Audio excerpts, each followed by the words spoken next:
सुप्रसिद्ध गायिका तारा देवीलाई रेडियो नेपालको जागिरबाट किन निकालियो? जागिर खोसिएपछि पारिवारिक र मानसिक रूपमा विक्षिप्त किन बनिन्?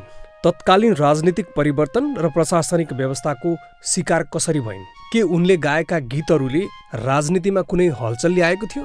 नेपाली सङ्गीत आकाशकी स्वर किन्नरी, नेपालको कोकिला उपनामले चिनिने गायिका तारा देवीको विषयमा यी यावत प्रश्नहरूको उत्तरसहित आजको भिडियोमा हामी उपस्थित भएका छौँ।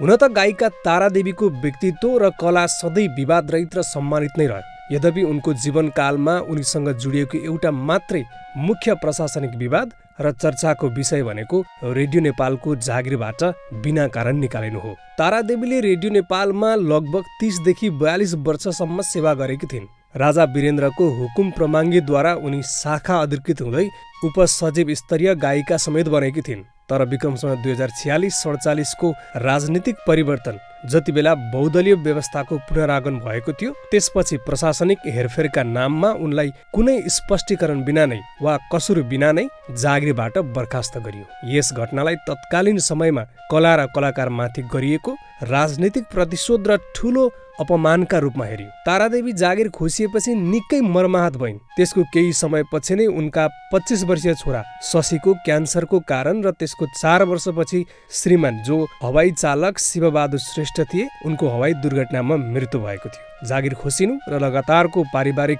वज्रपातले उनलाई गहिरो मानसिक तनाव दियो। उनी डिप्रेसनमा पुगिन्। उनले गाएका केही कालजयी गीतहरू जस्तै तत्कालीन रानी ऐश्वर्या, जसको साहित्यिक नाम चाँदनी शाहको रचनामा बनेको उकाली ओरालीहरूमा बोलको गीत राजतन्त्र विरोधी राजनीतिक वृत्तमा कहिलेकाहीँ बहसको विषय बन्ने गर्थ्यो। तर त्यो उनको व्यक्तिगत विवाद नभएर केवल शाही परिवारसँगको साङ्गीतिक सहकार्य मात्रै थियो।